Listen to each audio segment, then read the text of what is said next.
જય દ્વારકાધીશ બધાને હર હર મહાદેવ શુભ સવાર.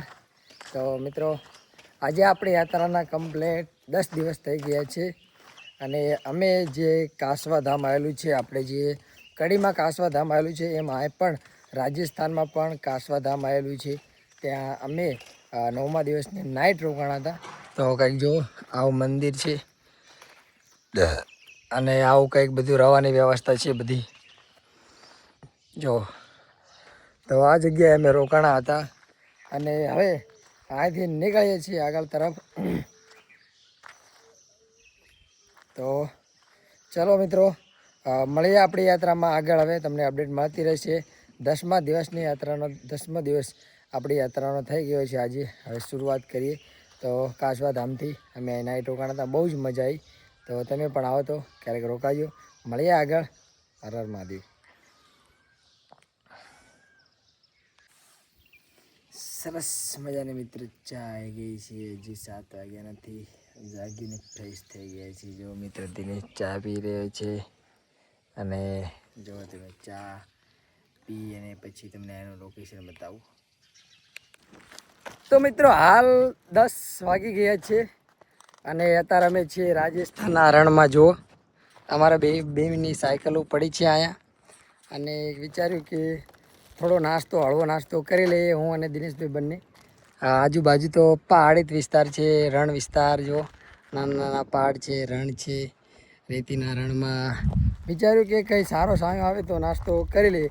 પણ આ એક સરસ ઝાડ આવી છે તો દિનેશભાઈ તો બેઠા છે નાસ્તો કરવા. દિનેશભાઈ કેટલા વાગ્યા? 10:16 થઈ છે અને સરસ ઝાડનો છાંયો આવી છે, મીઠી ઝાડનો. નાસ્તો કરીએ, થોડા સમય બેહીએ, કારણ કે રાજસ્થાનમાં ગરમી એટલી પડે છે ને ખતરનાક. 10 વાગ્યા છે પણ સાયકલ એમ થાય કે ચલાવી જ નથી. જો આજુબાજુનું લોકેશન તમે જુઓ કેવું છે. દિનેશભાઈ બેઠા છે, જો સરસ. તો નાસ્તો કરી અને પછી નીકળશું આગળ. થોડા સમય આરામ કરશું, 5-10 મિનિટ. પછી તો બાકી ધીરે ધીરે આગળ વધતા રહી છીએ, જઈએ છીએ રામદેવરા તરફ. હજી તો ઘણું બધું બાકી છે, આવા રણ તો ઘણા બધા જોવાના બાકી છે. તો કરીએ નાસ્તો દિનેશભાઈ. નાસ્તો કરીએ.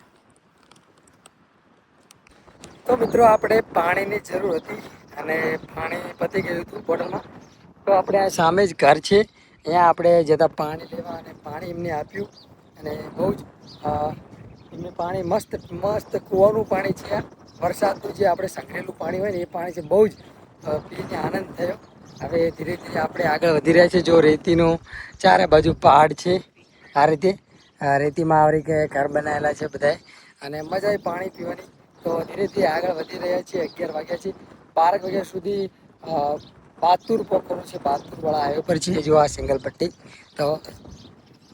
તો મિત્રો અમે બાયતુ વટી ગયા છીએ અને જો તમને બતાવી દઉં, રામદેવરા માત્ર રહ્યું છે 152 કિલોમીટર. જો અને એમનું જે રામદેવરા જન્મભૂમિ સ્થળ છે એ 55 કિલોમીટર છે.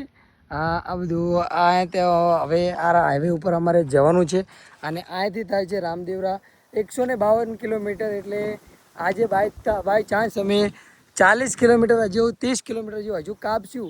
એટલે કાલે 110-120 કિલોમીટર જેવું રહેશે અને કાલે આખો દિવસ કાપશું. એટલે પ્રથમ દિવસે ફાઇનલી મારા ખ્યાલથી જલ્દી પહોંચી જઈશું અને દર્શન કરી લઈશું. એટલે હવે જેમ જેમ અપડેટ તમને હાલતા જઈશું કે કેવું આગળ રહે છે વાતાવરણ, આગળ કેવા પહાડો આવે છે, કેવી રેતી આવે છે. કારણ કે આગળ તો જોતાં જોતાં આવ્યા જ છીએ, તો જોઈ લો. અને હવે ચલો મળીએ આગળ. અત્યારે 1 ઉપર થઈ ગયો છે સમય. હવે થોડો આરામ કરીશું અને પછી 3-4 વાગ્યા સુધી આગળ નીકળશું. તો મિત્રો વાગી ગયા છે 2 અને હું અને દિનેશભાઈ રામાપીરના મંદિરે આવ્યા છીએ. અને જો રામાપીરે આવીને તરત જમવાની વ્યવસ્થા થઈ ગઈ છે. તો દિનેશભાઈ જમી રહ્યા છે અને ચલો આપણે બધું જમવાનું આવી ગયું છે. તો પહેલાં જમી લઈએ અને પછી અહીંયા જ આરામ કરીશું. તડકાના નીકળશું 4-5 વાગ્યા હોરા, કારણ કે આજે ઘણો બધો રૂટ કાપી નાખ્યો છે અમે.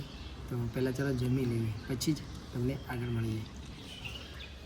મિત્રો હું અને દિનેશભાઈ બંને અમે જે આકણે આપણે માલધારી સમાજનો સેવા કેમ્પ છે, આપણા ગુજરાતનો આ કેમ્પ છે. અહીંયા હું અને મારો મિત્ર દિનેશ બંને રાત રોકાઈ જાય છે. બાપુ કે આજનો દિવસ તમે આગળ ના જશો, કાલે નીકળજો. એટલે એમને કીધું એટલે અમે તો પછી કહું સારું તો ચલો કે બાપુએ કીધું છે ને આપણે થોડી ના પડાય. તો જો અમને પછી અમે રોકી ગયા હતા, પછી બાપુ પોતે જે કામ કરવા ઉપર ચડતા હતા મંદિર ઉપર. આર્યું દિનેશભાઈ કામ કરે છે જો જો દિનેશભાઈ કામ કરી રહ્યા છે. તો કીધું કે ચલો આપણે પણ તમે ચલો અમે એ કામ કરી દઈએ છીએ. એટલે રામાપીરની ધજા આમ નમી જઈ હતી, તો અમે હું અને મારો મિત્ર દિનેશ બંને હમી કરવા આવી ગયા. તો ચલો તો કરી દઈએ સમી. જો દિનેશભાઈ હમી કરી રહ્યા છે અને આપણે કરી નાખી છે. આપણું કામ હતું એ કરી નાખ્યું છે. અને હવે અમારે આ જ રોકાવાનું છે નાઇટ. એટલે જો રાજસ્થાનની વચ્ચે કંઈક આવું લોકેશન છે આપણા રામપીર બાપાનું. તો જો આ અમે રોકાણા છીએ નાઇટ. સરસ મજાની મિત્રો ચા આવી ગઈ છે બપોરની અને 5 વાગી ગયા છે. અને અમે રોકાણા છીએ રામદેવરા આશ્રમ, જે આપણી બાજુનો જ છે, ગુજરાતી આશ્રમ છે. તો જો આ કંઈક આવું રામાપીરનું મંદિર છે. મંગુ મેડમનો ફોન આવી ગયો.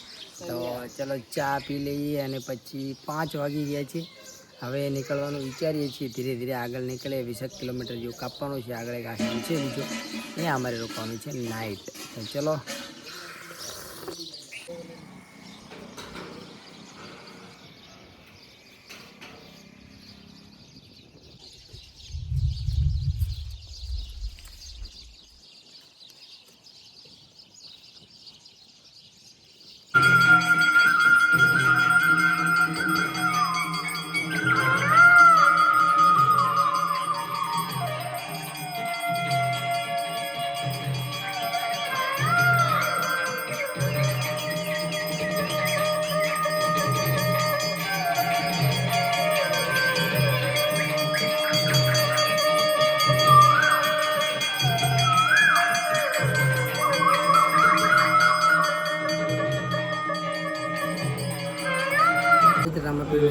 મિત્રો અત્યારે અમે હાલ છીએ માલધારી સમાજના કેમ્પે અને અહીંયા સરસ જમવાનું આવી ગયું છે જો નાઇટનું.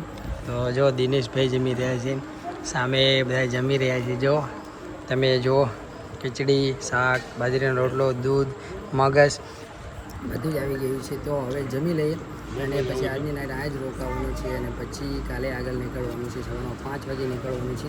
એટલે આજે અમે કપડાને બધું જ ધોઈ નાખ્યું છે. આગળ જેમ જેમ જતા જઈએ તેમ તેમ અપડેટ મળતી રહેશે. હવે તમે સુઈએ પછી આગળ અપડેટ દેતા રહીશું.